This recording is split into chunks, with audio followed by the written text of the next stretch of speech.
আসসালামু আলাইকুম viewers, welcome back to my channel. Hopefully আপনারা সবাই ভালো আছেন। আজকে আমি বরাবরের মতো আপনাদের মাঝে চলে এসেছি নতুন মজার একটা রেসিপি শেয়ার করতে। আজকে আমি আপনাদের সাথে শেয়ার করব মজাদার বট ভুনা বা ভুরি ভুনার রেসিপি।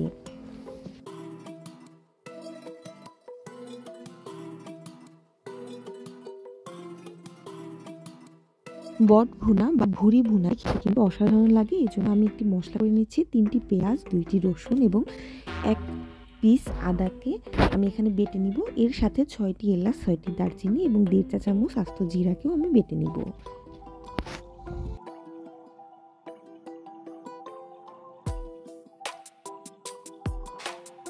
সমস্ত মশলাগুলোকে খুব ভালোভাবে পেস্ট করে নিয়েছি।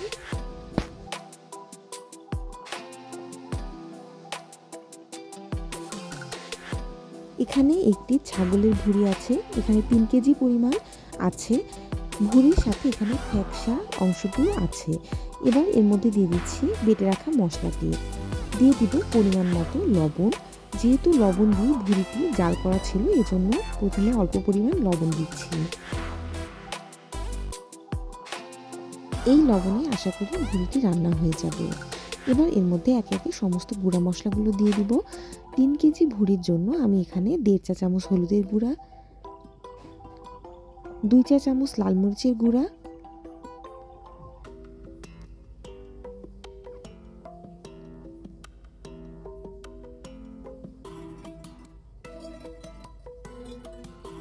দেড় চা চামচ ধনিয়ার গুঁড়া দিয়ে দিচ্ছি।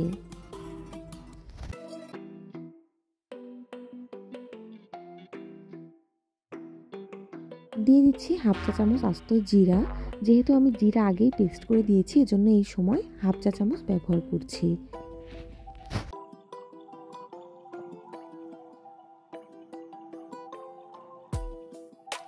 দিয়ে দিব 2টি এলাচ এবং 2টি দারচিনি।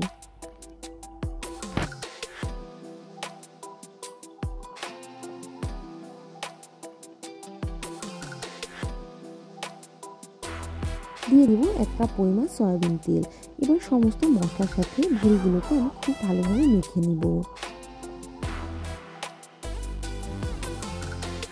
এভাবে মেখে রান্না করলে বট ভুনা বা ভুরি ভুনাটি কিন্তু খেতে অসাধারণ হয়। আমার রেসিপিটি ফলো করে আপনারা বাসায় ট্রাই করতে পারেন। আশা করি আশাহত হবেন না।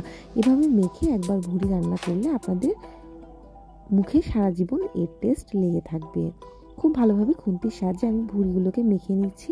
যেহেতু ভুঁড়িতে অতিরিক্ত পরিমাণ চর্বি থাকে, হাত দিয়ে মাখলে হাতে একটু তৈলাক্ত হয়ে যেতে পারে, এজন্য আমি খুন্তি দিয়ে মেখে নিচ্ছি। এবার এর মধ্যে আমি খুবই অল্প পরিমাণ পানি দিব। চর্বি গলে কিন্তু বেশ খানিকটা ঝোল বের হবে। সেই ঝোল এবং এই অল্প পরিমাণ পানিতে খুব ভালোভাবে ভুঁড়িটি কষানো হয়ে যাবে। এখানে আমি 1 কাপ পরিমাণ পানি দিয়ে দিচ্ছি।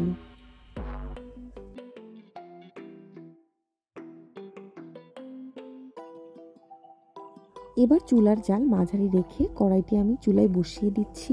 মাঝারি আঁচে আমি 20 থেকে 25 মিনিট জাল করে নিলেই কিন্তু সমস্ত পানিগুলো শুকিয়ে খুব ভালোভাবে ভুঁড়িটি কষে আসবে।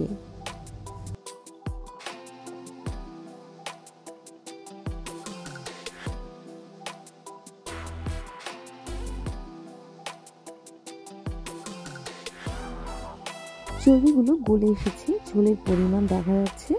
এই পর্যায়ে আমি অনবরত নাড়তে থাকবো। অবশ্যই আপনারা খেয়াল রাখবেন ভুঁড়ি যেন পাত্রের তলায় লেগে না যায় বা পোড়া লেগে না যায়।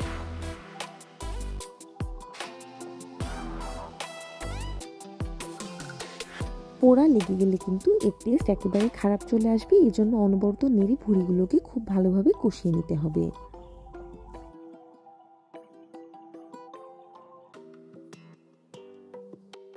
এ পর্যায়ে আপনারা যত ভালোভাবে ভুঁড়িটি কষিয়ে নেবেন, এর টেস্ট কিন্তু ততটাই ভালো আসবে। খুব ভালোভাবে কষালে এর ভেতরে কোনো উটকো গন্ধ থাকবে না। এর ভেতরে একটি উটকো গন্ধ থাকার কারণে অনেকেই কিন্তু এটি খেতে চান না। আমার রেসিপিটি ফলো করে আপনারা যদি এভাবে রান্না করেন, আশা করি আপনাদের অনেক ভালো লাগবে। এর ভেতরে কোনো প্রকার গন্ধই থাকবে না।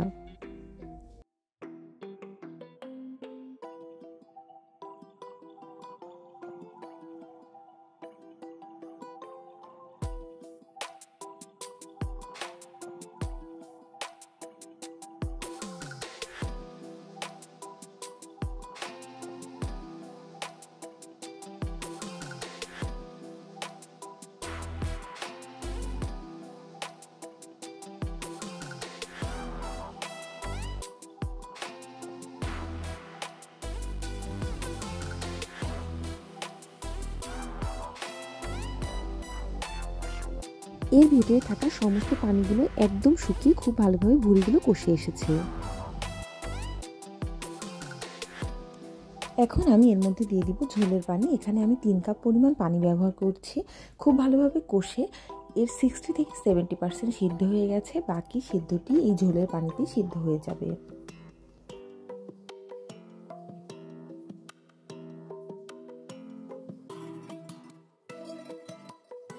এই পানি শুকিয়েই কিন্তু সিদ্ধ হয়ে যাবে এবং যথেষ্ট পরিমাণ ঝোল থেকে যাবে। এভাবেই মাঝারি আঁচে ভুঁড়িটির ঝোল আমি শুকিয়ে নিচ্ছি।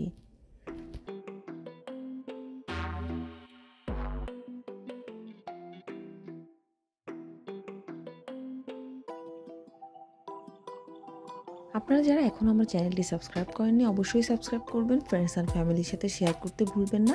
ইতিমধ্যে আমার চ্যানেলটি যারা সাবস্ক্রাইব করেছেন তাদেরকে জানাই অসংখ্য ধন্যবাদ।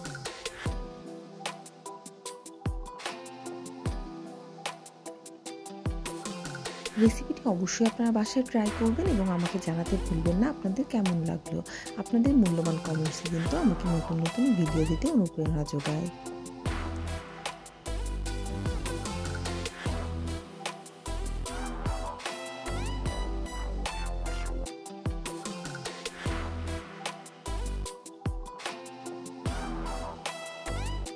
মজাদার এই ভুঁড়ি ভুনার রেসিপিটি আপনারা চাইলে লুচি, রুটি, পরোটা, সাদা ভাত, খিচুড়ি, পোলাও যে কোনো কিছুর সাথেই পরিবেশন করতে পারেন।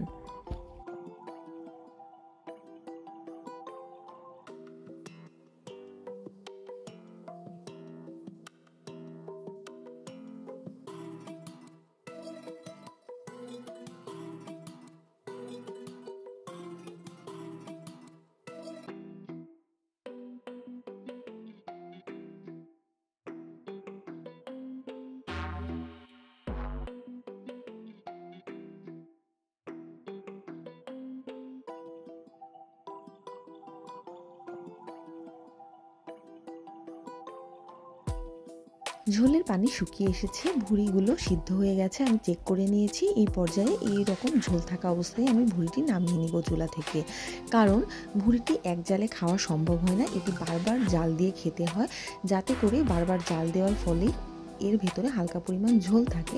এজন্য আমি হালকা ঝোল থাকা অবস্থায় ভুঁড়িটি পরিবেশনের জন্য নামিয়ে নেব।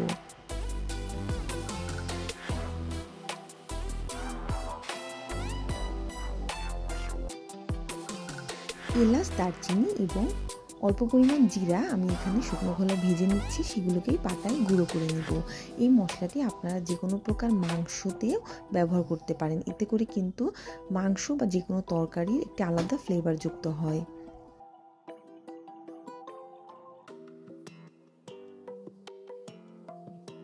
ভাজা এই মশলাটি এবার আমি রান্না করা ভুঁড়ির উপর ছড়িয়ে দেব। আপনারা চাইলে ভুঁড়িটি রান্না করার পরে 5 থেকে 7 মিনিট এভাবে চুলার উপর দমে রেখে দিতে পারেন, এতে করে কিন্তু তরকারির একটি সুন্দর কালার চলে আসে।